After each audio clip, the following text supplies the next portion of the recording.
श्री शिवाय नमस्तुभ्यम। स्वागत है आपका शिव पुराण श्रीरुद्र संहिता द्वितीय खंड 25वें अध्याय में। श्री राम का सती के संदेह को दूर करना। श्री राम बोले, हे देवी सती, प्राचीन काल की बात है। एक बार भगवान शिव ने अपने लोक में विश्वकर्मा को बुलाकर उसमें एक मनोहर गौशाला बनवाई जो बहुत बड़ी थी। उसमें उन्होंने एक मनोहर विस्तृत भवन का निर्माण भी करवाया। उसमें एक दिव्य सिंहासन था तथा एक दिव्य श्रेष्ठ छत्र भी बनवाया। यह बहुत ही अद्भुत और परम उत्तम था। तत्पश्चात उन्होंने सब ओर से इंद्र, देवगणों, सिद्धों, गंधर्वों, समस्त उपदेवों तथा नाग आदि को भी शीघ्र ही उस मनोरथ भवन में बुलवाया। सभी वेदों और आगमों को, पुत्र सहित ब्रह्मा जी को, मुनियों, अप्सराओं सहित समस्त देवियों सहित 16 नाग कन्याओं आदि सभी को उसमें आमंत्रित किया, जो कि अनेक मांगलिक वस्तुओं के साथ वहां गई। संगीतज्ञों ने वीणा, मृदंग आदि बाजे बजाकर अपूर्व संगीत का गान किया। इस प्रकार ये एक बड़ा समारोह और उत्सव था। राज्याभिषेक की सारी सामग्रियां एकत्रित हुई और तीर्थों के जल से भरे घड़े मंगाए गए। अनेक दिव्य सामग्रियां भी गणों द्वारा मंगवाई गई। फिर उच्च स्वरों में वेद मंत्रों का घोष कराया गया। हे देवी, भगवान श्री हरि विष्णु की उत्तम भक्ति से भगवान शिव सदा प्रसन्न रहते थे। उन्होंने बड़े प्रसन्न होकर श्री हरि को बैकुंठ में बुलाया और शुभ मुहूर्त में श्रेष्ठ सिंहासन पर बैठाया। महादेव जी ने स्वयं अपने हाथों से उन्हें बहुत से आभूषण और अलंकार पहनाए। उन्होंने भगवान विष्णु के सिर पर मुकुट पहनाकर उनका अभिषेक किया। उस समय वहाँ अनेक मंगलगान गाए गए। तब भगवान शिव ने अपना सारा ऐश्वर्य, जो कि किसी के पास भी नहीं था, उन्हें प्रेम पूर्वक प्रदान किया। इसके पश्चात भगवान शंकर ने उनकी बहुत स्तुति की और जगत कर्ता ब्रह्मा जी से बोले, हे लोकेश, आज से श्री हरि विष्णु मेरे वंदनीय हुए। ये सुनकर सभी देवता स्तब्ध रह गए। तब वह पुनः बोले कि आप सहित सभी देवी देवता भगवान विष्णु को प्रणाम कर उनकी स्तुति करें तथा सभी वेद मेरे साथ साथ श्री विष्णु का भी वर्णन करें। श्री रामचंद्र जी बोले, हे देवी, भगवान शिव अपने भक्तों के ही अधीन है। वे अत्यंत दयालु और कृपा निधान है। वे सदा ही भक्तों के वश में रहते हैं। इसलिए भगवान विष्णु की शिव भक्ति से प्रसन्न होकर भक्त वत्सल्य शिव ने यह सब कुछ किया था। इसके उपरांत उन्होंने विष्णु जी के वाहन गरुड़ जी को भी प्रणाम किया। तत्पश्चात सभी देवी देवताओं और ऋषि मुनियों ने भी श्री हरि की सच्चे मन से स्तुति की। तब भगवान शिव ने विष्णु जी को बहुत से वरदान दिए तथा कहा, श्री हरि, आप मेरी आज्ञा के अनुसार संपूर्ण लोकों के कर्ता, पालक और संहारक हो। धर्म, अधर्म और काम के दाता तथा बुरे तथा अन्याय करने वाले दुष्टों को दंड तथा उनका नाश करने वाले हो। आप पूरे जगत में पूजित हो तथा सभी मनुष्य सदैव आपका पूजन करें। तुम कभी भी पराजित नहीं होंगे। मैं तुम्हें इच्छा की सिद्धि, लीला करने की शक्ति और सदैव स्वतंत्रता का वरदान प्रदान करता हूँ। हे हरे, जो तुमसे बैर रखेंगे उनको अवश्य ही दंड मिलेगा। मैं तुम्हारे भक्तों को भी मोक्ष प्रदान करूँगा तथा उनके सभी कष्टों का भी निवारण करूँगा। तुम मेरी बाईं भुजा से और ब्रह्मा जी मेरी दाएं भुजा से प्रकट हुए हैं। रुद्रदेव, जो साक्षात मेरा ही रूप है, मेरे ही हृदय से प्रकट हुए हैं। हे विष्णु, आप सदा सबकी रक्षा करें। मेरे धाम से तुम्हारा स्थान उज्जवल एवं वैभवशाली है। वह गोलोक नाम से जाना जाएगा। तुम्हारे द्वारा धारण किए गए सभी अवतार सबके रक्षक और मेरे परम भक्त होंगे। मैं उनका दर्शन करूंगा।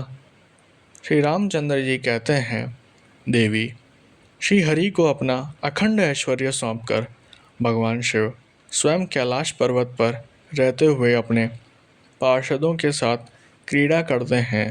तभी भगवान लक्ष्मीपति विष्णु गोप वेश धारण करके आए और गोप गोपी तथा गौओं के स्वामी बनकर प्रसन्नता पूर्वक विचरने लगे तथा जगत की रक्षा करने लगे। वे अनेक प्रकार के अवतार ग्रहण करते हुए जगत का पालन करने लगे। वे ही भगवान शिव की आज्ञा से 4 भाइयों के रूप में प्रकट हुए।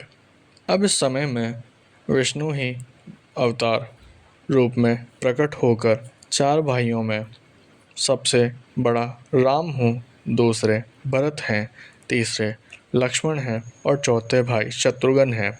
मैं अपनी माता के आदेशानुसार वनवास भोगने के लिए लक्ष्मण और सीता के साथ इस वन में आया था।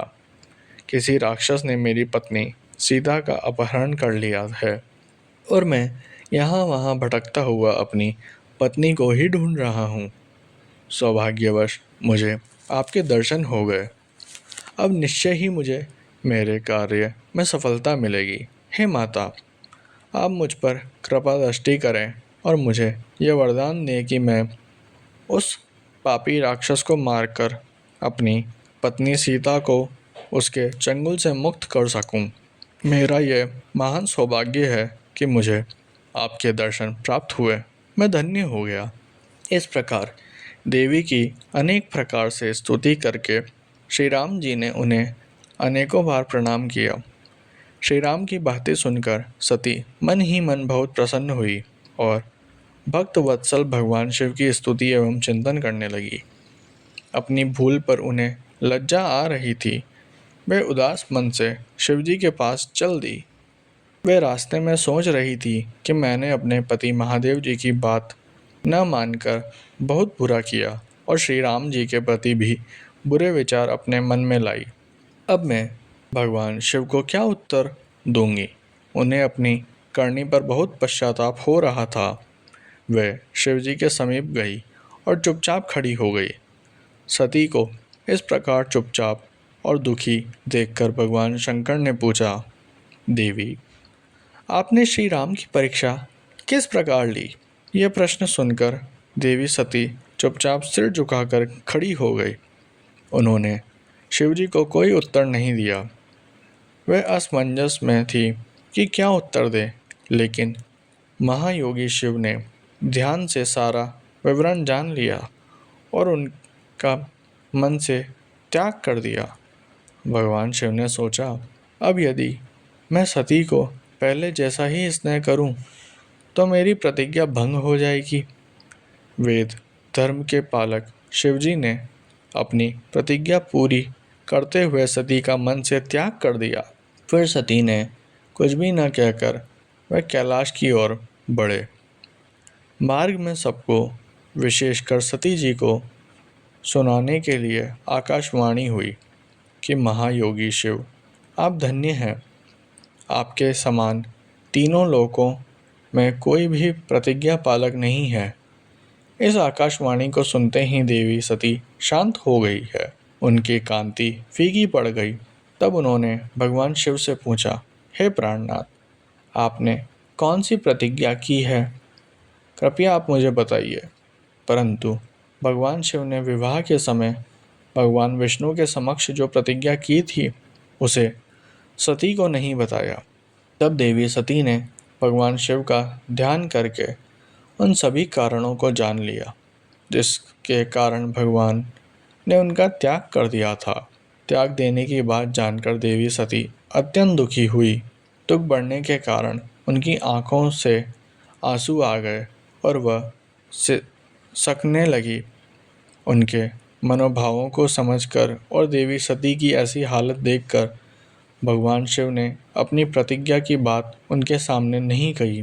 तब सती का मन बहलाने के लिए शिवजी उन्हें अनेकानेक कथाएं सुनाते हुए कैलाश की ओर चल दिए। कैलाश पर पहुंचकर शिवजी अपने स्थान पर बैठकर समाधि लगाकर ध्यान करने लगे। सती ने दुखी मन से अपने धाम में रहना शुरू कर दिया। भगवान शिव को समाधि में बैठे बहुत समय बीत गया। तत्पश्चात शिवजी ने अपनी समाधि तोड़ी। तब देवी सती को पता चला तो वह तुरंत शिवजी के पास दौड़ी चली आई। वहां आकर उन्होंने शिवजी के चरणों में प्रणाम किया। भगवान शिव ने उन्हें अपने सम्मुख आसन दिया और उन्हें प्रेम पूर्वक बहुत सी कथाएं सुनाई। इससे देवी सती का शोक दूर हो गया, परंतु शिवजी ने अपनी प्रतिज्ञा नहीं तोड़ी।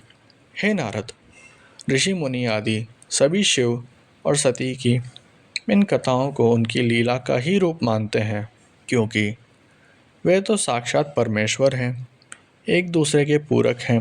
भला उनमें वियोग कैसे संभव हो सकता है। सती और शिव वाणी और अर्थ की भांति एक दूसरे से मिले हुए हैं, उनमें वियोग होना असंभव है। उनकी इच्छाओं और लीलाओं में ही उनमें वियोग हो सकता है।